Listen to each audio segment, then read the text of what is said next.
Like, share, subscribe, and click on the bell icon to never miss an update from Epic.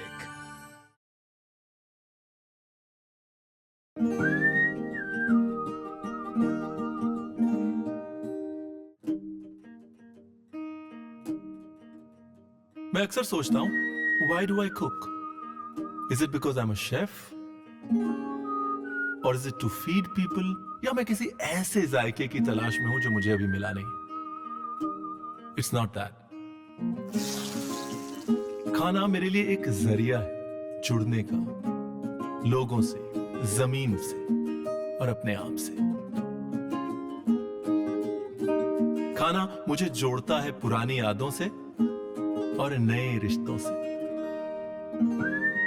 मैं ठहरना चाहता हूं ताकि अपनी रसोई को, अपनी कुकिंग को थोड़ा वक्त दे सकूं और इस 20 साल पुराने रिश्ते को एक बार फिर ताजा कर सकूं। After all I am because I cook. पुराने रिश्ते, पुराने नुस्खे और मेरी रसोई, राजा रसोई और अंदाज अनोखा। अरे भैया, मन्नू भाई, अरे हम जा रहे हैं, वो जरा खा दीजिए। कहाँ जा रहे हैं? अरे क्या करें, जा रहे हैं, एक साले की शादी है। अरे गाली नहीं दे रहे हैं हाँ। अरे भैया, वो हमारे साले की शादी है। बीवी के भाई की शादी है। हाँ। अच्छा अच्छा, हम कहें कौन साले की शादी? जोगी नाम है, जोगी उसका। अब शादी कर रहा है, नाम है जोगी। खैर, आपसे मतलब दूसरा कुछ समझ गए। अच्छा सुनिए सही, एक मिनट। कितने बजे की ट्रेन है? 5:40 की ट्रेन है भैया। और कितने बजे पहुंचेगी? परसों पहुंचेगी 6 सवा 6 बजे। परसों सुबह के शाम को? हाँ, नहीं सुबह। 24 घंटे ज्यादा 36 ऐसे कुछ लगता है टाइम। अच्छा, और एक और भैया, अपनी तुलसी में का ध्यान रखिएगा, है ना? सूखनी नहीं चाहिए, जलनी नहीं चाहिए, है ना? अरे पहले हम कौन सा जला दिए हैं उसको? ठीक है, ध्यान रखिएगा, जरा ख्याल रखिएगा। चलिए, आपका जो है सफर लाजवाब होने वाला है। 36 घंटे।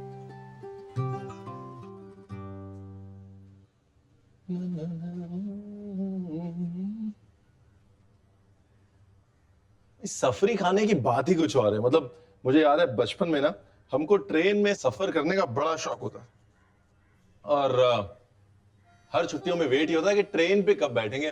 कहां जा रहे हैं उससे कोई मतलब नहीं। मुझे अभी भी याद है, केरला गए थे तो लखनऊ से केरला, मतलब केरला 4 दिन रहे होंगे, लेकिन ट्रेन में 10 दिन निकाल दिए। लेकिन सबसे एक्साइटिंग पार्ट वो सफर का खाना। सफर का खाना बनाता हूं मन्नू भाई के लिए। अभी ये मन्नू भाई ले जाएंगे या नहीं, ये तो पता नहीं। अरे सर, भैया, अरे एक मिनट, ले जाएंगे एकदम। आप क्या बना रहे हैं? आप क्या कान लगा के सुन रहे थे क्या? नहीं, मैं ये कर रहा था ना, ले जाएंगे। अच्छा, मटन खाएंगे? सफर में मटन? सफरी गोश्त। सफरी गोश्त? हाँ, खा लेंगे, क्यों नहीं खा लेंगे, बना दीजिए। आप जहाज पे जा रहे हैं, ट्रेन पे जा रहे हैं? मैं तो ट्रेन से जा रहा हूँ। लेकिन कोरमा आपको जहाजी वाला बना के देंगे। ट्रेन वाला भी बनाइए ना। अच्छा, मतलब पूरा मेन्यू चाहिए आपको? हाँ हाँ। मन्नू भाई, हाँ, आपके साले की शादी है इसलिए कुछ बोल नहीं रहा हूं मैं। नहीं बोल लीजिए, आखिर साला ही है। साले को थोड़ी ना बोलना है कुछ। हाँ, आपको बोलना है। सर वो टिफिन लगा दीजिएगा। भैया, मूछे हो तो नत्थू लाल जैसी और नखरे हो तो मन्नू भाई जैसे। सर वो टिफिन लगा दीजिएगा। ये रान, वैसे तो मैंने सोचा था कि भाई रान मुसल्लम टाइप कुछ बनाएंगे लखनऊ की याद में, लेकिन अभी इसका बनाते हैं जहाजी कोरमा। और जहाजी कोरमे की कहानी कुछ यूं है कि लोग हज करने जहाज में जाते थे। यानी आजकल भी जहाज में जाते हैं, लेकिन पहले लोग पानी के जहाज में जाते थे। और पानी के जहाज में कम से कम 2 महीने लगते थे हज के लिए। अब 2 महीने के लिए राशन पानी बांधना होता था, तो ऐसी चीज चाहिए होती थी जो 2 महीने लास्ट करे। तो ऐसा खाना ले जाया जाता था, ये दही डाल देता हूं, ऐसा खाना ले जाया जाता था जो कि लंबे समय तक चले। जैसे कि सूखी दालें, अचार और क्योर्ड मीट्स। क्योर्ड मीट यानी कि वो गोश्त, वो मीट जिसको एक तरह से प्रिजर्व कर दिया गया है। और स्पाइसेस तो प्रिजर्वेशन के लिए इजिप्शियंस यूज करते थे, ममीज के लिए। और वही ट्रिक हमने इस्तेमाल करी बहुत सारे मसाले और नमक को यूज करते हुए बगैर पानी के कोरमा बनाया, जिसका नाम रखा जहाजी कोरमा। प्रिजर्वेशन के लिए पानी निकालना बहुत जरूरी होता है, कि कोई भी चीज पानी की वजह से ज्यादा खराब होती है। ओवरनाइट मैरिनेट करना बहुत जरूरी है गोश्त को, और अगर थोड़ी जल्दी है थोड़ी गलावट डाल लीजिए, मतलब कच्चे पपीते का पेस्ट, और गोश्त को गोद लीजिए नाइफ से या फोर्क से। गोश्त को धीरे धीरे गोद लीजिए, उससे मैरिनेशन अंदर जाएगा और अंदर से टेंडर हो जाएगा मीट। और तेल डालने में कंजूसी बिल्कुल नहीं कर, क्योंकि तेल भी एक तरह का प्रिजर्वेटिव होता है। तो मीट तो मैरिनेट हो गया। मीट मैरिनेशन में हमने डाला दही, जिंजर गार्लिक पेस्ट, थोड़ा सा नमक और कुछ नहीं। और अब तेल गर्म होने के बाद खड़े मसाले डाल दूंगा, लाल मिर्च, तेज पत्ता, बड़ी इलायची, गोश्त और दालचीनी, मतलब सोचने की भी जरूरत नहीं। काली मिर्च बेहद जरूरी, थोड़ा सा लौंग,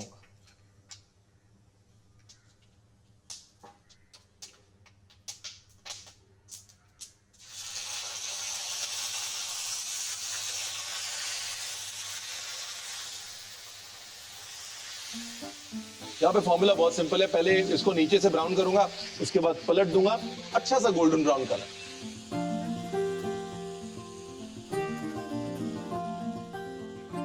खाबुरमा एक शब्द है जिसका मतलब है पका हुआ गोश्त, गोश्त का पकना, उससे आया है खोरमा शब्द। और खोरमा जो ग्रेवी है वो बहुत हिंदुस्तानी है, हर जगह अलग अलग किस्म से खोरमे बनते हैं।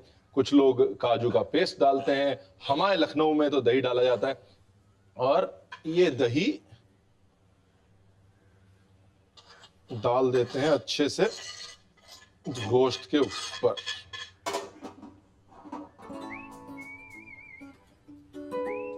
नीला वाला तौलिया देखे हैं क्या? नहीं, हम नीला वाला तौलिया नहीं देखे। अच्छा, ये बन गया? बन रहा है, बन रहा है। जहाजी कोरमा है। कहीं दिखे तो आप बताइएगा। हाँ,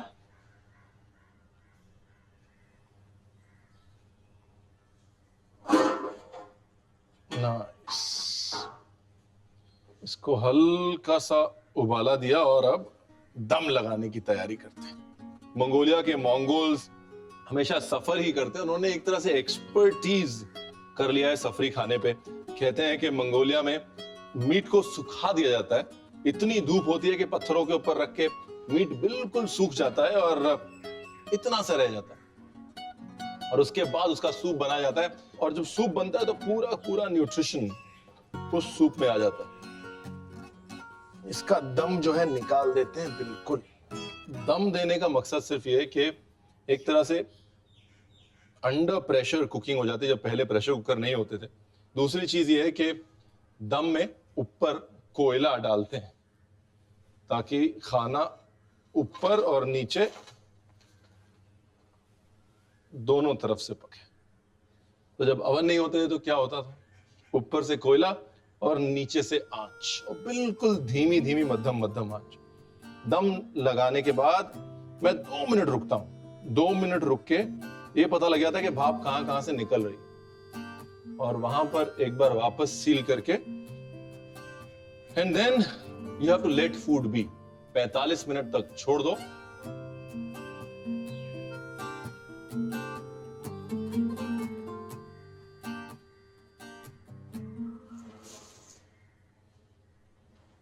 क्या खुशबू है, जहाजी कोरमा तैयार। आहा, ये तौलिया? अरे आप ही का तौलिया बाहर तार पे टंगा हुआ था। मैंने कहा था, मैंने नहीं, हमारे पास नहीं था। मैंने आप ही के पास था ये तौलिया। अरे तार पे टंगा हुआ आप था। मेरा सामान सब इधर उधर कर देते हैं। नहीं नहीं, बात, अरे समझा, गोश्त खाना है। हाँ, अच्छा बनाया, खाऊंगा। सब सब मेरे लिए है। नहीं, हाँ, थोड़ा जोगी को भी दे देना जिसकी शादी है। ठीक, ले जाऊंगा। चलिए, मेरे एक और पता नहीं क्या भूल रहा हूँ मैं, एक और कोई सामान है। इसको फेंकते नहीं है, क्या बात। पहले आटा खाते हैं।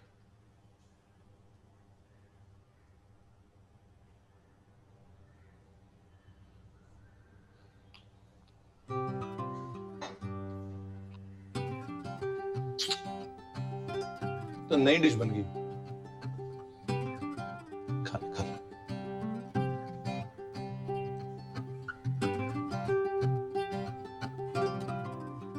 अच्छा भाई, चूल्हा तेज कर देता हूं, एकदम ग्रेवी को ड्राई कर देता हूं, और दूसरी तरफ थोड़ा तो ड्राई करना बनता है।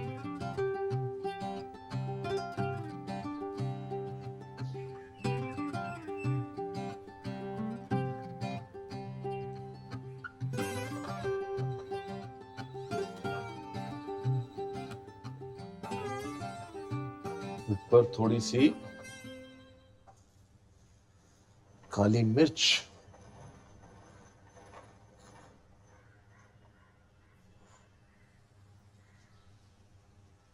काली मिर्च प्रिजर्वेशन के लिए बहुत अच्छी है। एक्चुअली एम्बामिंग में इजिप्ट में काली मिर्च का इस्तेमाल सबसे ज्यादा होता है। रणवीर खा ले चुपचाप।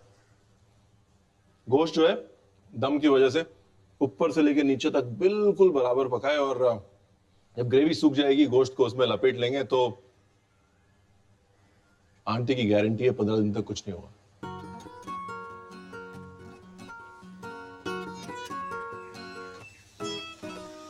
चलो भाई, टेस्टिंग हो गई, अब डिश खत्म करते हैं। इसको भी डालते हैं वापस।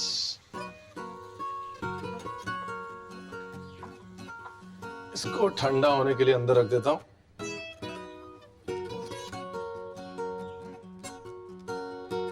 ये भी है कि तेल अपने आप में प्रिजर्वेटिव है, इसके लिए तेल में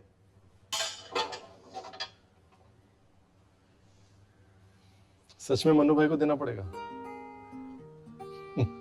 चलिए जी।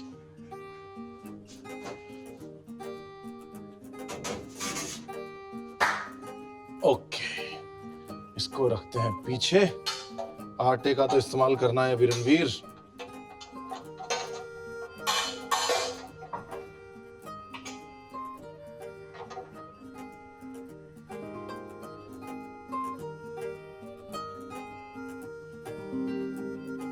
भाई जो भी कहो, ट्रेन जर्नी की जब बात होती है ना तो मुझे बीजी की मट्ठियां याद आ जाती। अब मन्नू भाई की मट्ठियां तो नहीं होती, लेकिन हाँ ठेकुआ जरूर होता है। ये गई सौंफ। ठेकुआ जो है छठ के तीसरे दिन बनाया जाता है, और चौथे दिन जब अर्घ होता है उसके बाद खाया जाता है। अर्घ में सब कुछ सुबह सूर्योदय से पहले लेके जाते हैं। बड़ी बड़ी टोकरियों में ठेकुआ होता है, मौसमी फल होते हैं, उस साल का सारा अनाज होता है, और गन्ने होते हैं। सूर्यास्त के बाद खाया जाता है, बनता तीसरे दिन है। और सबसे फैसिनेटिंग बात है कि गेहूं छांटने से लेकर ठेकुआ बनने तक सब कुछ घर पे ही होता है। और जब गेहूं छटती है, गेहूं की सफाई होती है, धुलती है, सूखती है, तब कोई भी कुछ नहीं बोलता। बिकॉज कहते हैं जितना आप बोलते हैं उतना मन में तामसिक ख्याल आते हैं। सात्विक सोच होनी चाहिए गेहूं छांटते समय, और बिल्कुल गेहूं जूठा नहीं होना चाहिए, चाहे सोच से चाहे स्वाद से। गेहूं जूठी ना हो, इसके लिए मच्छरदानी होती है ना, मच्छरदानी लगाकर उसके अंदर गेहूं सुखाई जाती है, ताकि चिड़िया भी चोंच मार के गेहूं जूठी ना कर पाए। है भैया, एक बात बताइए, जो नोटबंदी में आपके 2000 रुपए बदलवाए थे ना मैंने, याद है? 100 के नोट लाए थे, एक डिब्बी दी थी, डिब्बी में रख के दिया था ना, है? वो डिब्बी कहाँ है? आप बोल क्यों नहीं रहे हैं? तो ठेकुआ बनाते समय विचार शुद्ध होने चाहिए। अरे वो सब छठ वठ में होता है, रास्ते के लिए बना रहे हैं तो बोलिए, बात कीजिए, कोई टेंशन हमें नहीं पता कहाँ है आपकी डब्बी। कौन सी डब्बी? अरे वो दिया था ना आपको, नोट दिया था। अरे आपको तुरंत में वापस कर दी थी भाई। तुरंत में कहाँ वापस कर दी? मेरे पास होता ना फिर। एक मन्नू भाई के लिए एक मन्नू भाई और चाहिए, जो मन्नू भाई का सामान इकट्ठा करे। भाई गॉड। अरे भैया, डब्बी मिल गई। अरे तो मिलेगी ना, आपको ही मिलेगी जब आप रखोगे तो। अच्छा ठीक है, वो तैयार कर दीजिए जल्दी। कर रहे हैं सर। ठेकुआ का डो बिल्कुल टाइट होना चाहिए, मतलब ऐसे फोरआर्म्स बनने चाहिए जब उसको प्रेस करो तो। पुराने टाइम में लोगों को कसरत करने की जरूरत इसलिए नहीं पड़ती थी कि काम करने में इतनी मेहनत हो जाती थी। अब सोचिए छठ में तीन तीन चार चार टोकरी ठेकुआ बनता है एक घर में, तीन चार इतनी बड़ी बड़ी डलिया। और तीन चार डलिया इसलिए बनती है कि भाई आजू बाजू भी प्रसाद बांटना होता है छठ का, और प्रसाद जल्दी खराब नहीं होना चाहिए, इसलिए भी ठेकुए का प्रसाद बढ़िया रहता है, जल्दी खराब नहीं होता।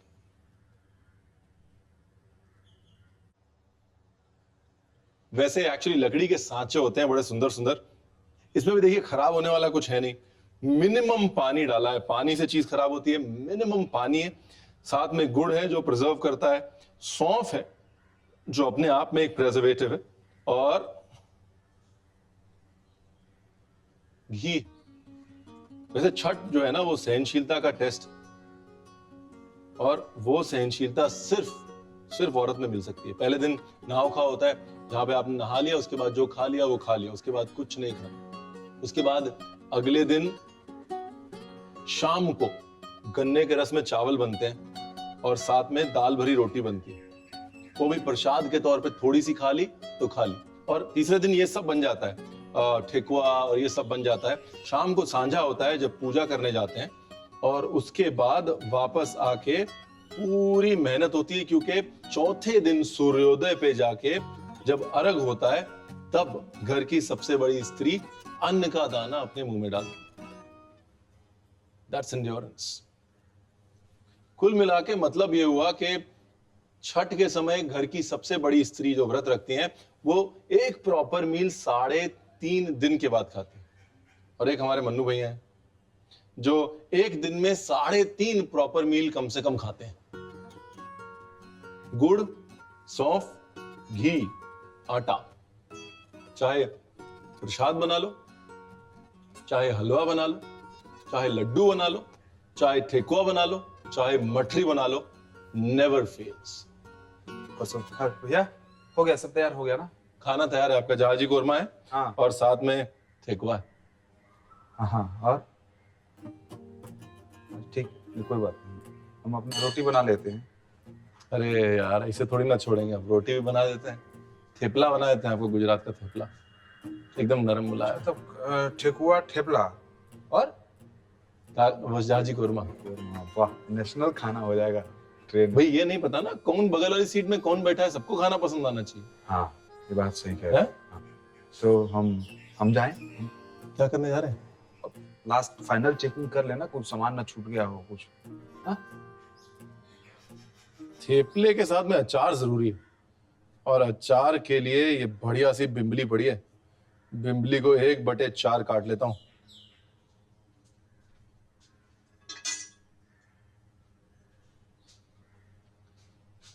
एक झटपट सी पिकल, एक अचार बना देता हूं बिलिम्बी का, एकदम कड़क मस्टर्ड ऑयल है, आंखों से आंसू निकालने वाला।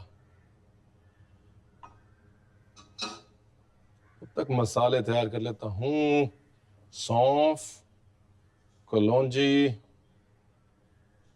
तिल,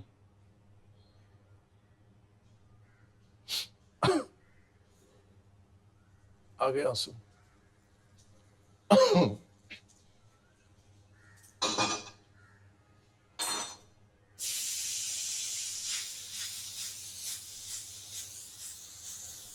हल्दी, मिर्ची और थोड़ी सी शक्कर डालता हूं, शुगर।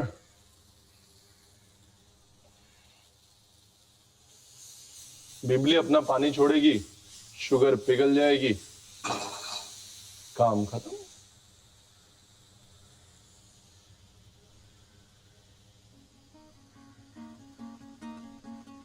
परफेक्ट बैलेंस है खट्टे और मीठे का। मेथी, आटा आटा आटा, अच्छा जी, तेल है, नमक है, हल्दी है, हींग है, ये रहा दही। लो जी, इसमें आटा गूंज जाएगा।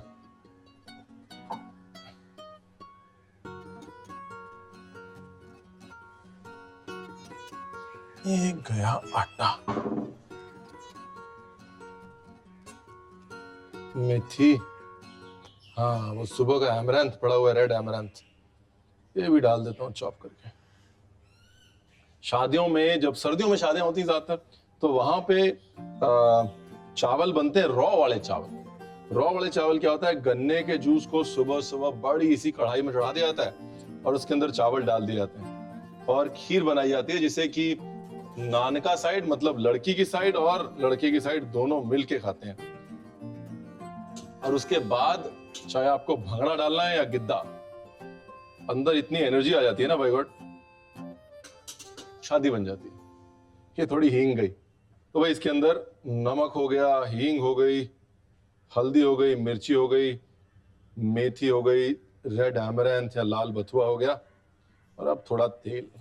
तेल डालना बहुत जरूरी है बिकॉज थेपले का जो डो है ना बिल्कुल नरम बनना चाहिए, एकदम मुलायम, और मुलायम वो तेल की वजह से ही बनेगा। अरे दही की वजह से भी बन सकता है लेकिन तेल की वजह से ही बनेगा।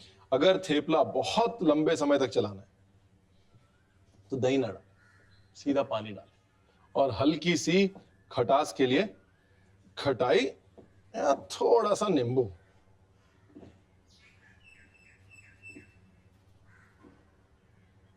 ये मेथी भी क्या कमाल की चीज है ना, मतलब मेथी के सीड्स, मेथी की लीव्स दोनों अलग अलग तरीके से इस्तेमाल कर सकते हैं और कितने ज्यादा फायदे। लेकिन आयुर्वेद में मेथी का इस्तेमाल बहुत बहुत समय से, और मेथी के फायदे चाहे वो पाचन के लिए हो या ब्लड इश्यूज के लिए या किडनी इश्यूज के लिए, मेथी के फायदे बहुत।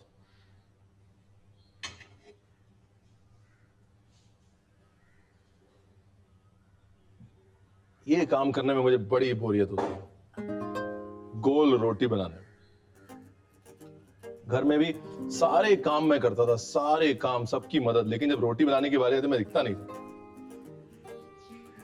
तो थेपले में सूखा आटा कभी नहीं लगाना चाहिए क्योंकि उसके बाद फिर थेपला सूख जाता है। स्पेशली जर्नीज में जब आप लेके जा रहे हैं तो सूखे हुए थेपले में बिल्कुल मजा नहीं आता। समुद्र के किनारे होने की वजह से Gujaratis have always love travelling, चाहे एज ट्रेडर्स हो कांडला से या खंबाट से जहां से बहुत सारा ट्रेड होता था, या फिर एज क्लर्क्स, कमीशन एजेंट्स। जितनी भी प्लांटेशंस थी ब्रिटिश ईस्ट इंडिया कंपनी की, उनमें क्लर्क्स या कमीशन एजेंट्स खासतौर ईस्ट अफ्रीका में गुजराती थे। इसलिए आज भी आप कहीं भी चले जाइए, गुजराती आपको सब जगह मिल जाए।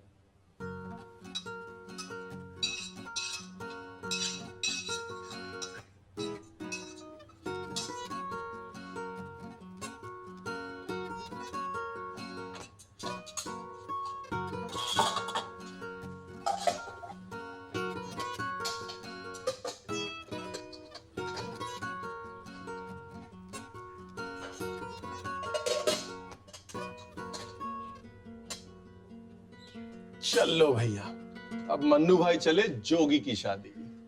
पकड़िए। हाँ तो ये अच्छा किया आप, वाइफ को भी खिला देंगे, है ना? बिल्कुल ध्यान खिलाइएगा। रखिएगा। वाइफ के लिए क्या लेके जा रहे हैं? ये लेके जा रहे हैं, स्पेशल है कुछ, अब बताएंगे थोड़ी ना आपको। कैसे सर? छा गए आप। अरे रेलिया छोड़ दें क्या? अरे मूर्ति वाली गाड़ी लगी है, चले जाएंगे यहाँ से। अरे एक मिनट, यही अरे चाबी नहीं, है। नहीं, रुकिए, अब हम चले जाए, लेट हो जाएगा, टिकट जा रहे हैं। चलो ओके। पिया, अरे भैया हाँ वो सैलरी डलवा दीजिए अकाउंट पे, है ना? पक्का। पिया को ले जाए। सुबह से तेल निकल गया, डब्बा इतने प्यार से भर दिया, उसके बाद भी सैलरी डलवा दी। इसके लिए थैंक यू।